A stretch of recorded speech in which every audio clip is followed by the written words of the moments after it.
Prison Letter 1 Thursday, April 12th. Dear Joneses, I hope and pray that this letter finds you all well and good. I am not sure of the time except that it is in the vicinity of midnight. I have grown weary of reading and I am taking advantage of my new lined 8.5 by 11 writing pad. There is just enough light to either read or write coming in my window from the street lights outside as I lay on my top bunk in my cell here at High Desert State Prison. My cellie Saul, from the sounds of his labored breathing, is asleep, for he usually is asleep by or before lights out, and during the week and 2 days I have been his cellie. I have yet to see him try to read after lights out. As for myself, I am gradually shifting my sleep cycle to a night pattern but still am awake until the wee hours. Since I have no means of telling time, I can only estimate. I find that this is when I seem to have the most thoughts to write about. I finally got store today, including this writing pad, envelopes, and 20 stamps. Thank you again for your gracious support. I was able to get most of what I ordered with the exception of only a few items, namely a pillow. No one it seems got one because they ran out of stock. $9.90, a Velcro belt, which I only need for my one pair of size 44 pants. I have been using my pull drawstring from my laundry bag, state issued, which can continue to suffice since it seems they have been out of belts for several weeks now. Also, they were out of soups of all flavors: beef, Texas beef, chicken, chili, spicy lime shrimp, and my fave, spicy vegetable. I had ordered 10 spicy vegetable. Also, they were out of carbon paper, which I had ordered to copy my writings because I hate to bore you by being redundant. LOL, laughing out loud. And I realize that the intellectual level at which I have been writing up to and including now may not be all that great, but it's certainly no worse than my handwriting. Hopefully both will improve as the saga of my adventure in state prison proceeds. And also, in my defense, I am trying to write on a level readers of all ages can relate. April 13th, Friday morning, hallelujah, I just got a haircut. Buzz cut, except I left my goatee. Now I see the showers are open, so I'll be back. April 14th, Saturday afternoon.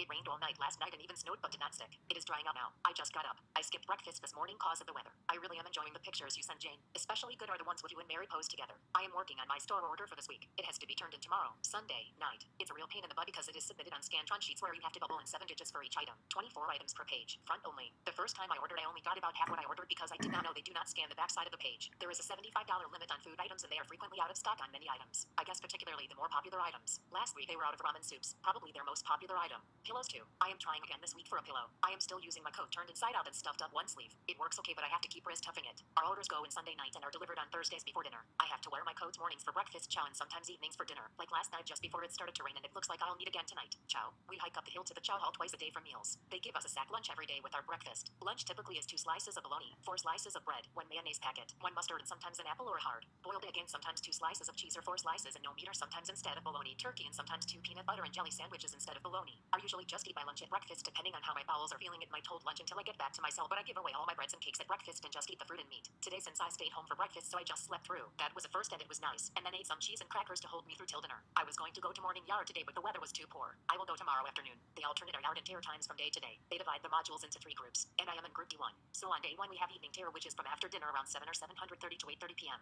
Then on day 2 we have afternoon tear, which is the longest from about 12:30 p.m. until 4 p.m. Then day 3 is morning tear from after breakfast about 8:30 a.m. till 10:30 a.m. Then day 4 it cycles over again with evening tear. But for yard, everyone from D and C pods, there are 2 pods per building, regardless of group goes to yard. It starts on day 1 with morning yard, the same time slot as morning tear. So if you have morning tear that day, you only get either tear or yard, your choice, but not both. Day 2 you get first afternoon yard from 12:30 p.m. till 2 p.m. and day 3 is second afternoon yard from 2 p.m. to 4 p.m. Day 4 is no yard, then yard repeats the cycle the next day. And our yard group is the same as our chow group, pods C and D, about 320 inmates if we are at full occupancy. There is a high turnover rate here because people are coming here from the fish tank and typically get moved to level 2 or camp or southern desert in about 30 days unless they get into trouble. Then they go to level 4 or the hole. When they get out of the hole, they go to level 4. When sent to the hole, you can expect to stay anywhere from 3 days to 10 years. From level 4 to level 3 takes at least 6 months. There are a lot more details that maybe I will relate at a later time. But in summary, if you get any write-ups, you will not be going to camp for sure at least 6 months or more. I saw Al today through my window. He was on his way for chow. Some of the inmates use a sign language system that I think is pretty much unique to prison, in which they mimic each letter of the alphabet with their hand. Grip pretty much knew all the letters but not well enough to read and sign at the speed which avid signers use. Some are very fast. Me, I don't plan to be here long enough to bother learning. Can you please add to my book review list A Big Miss by Hank Hanky? Well, it's Sunday Eve, so I will close now to make the mail drop. I will try and call maybe tomorrow, then maybe again Wednesday PM. Happy birthday, Mary. Love always. P.S. Please put money on my books.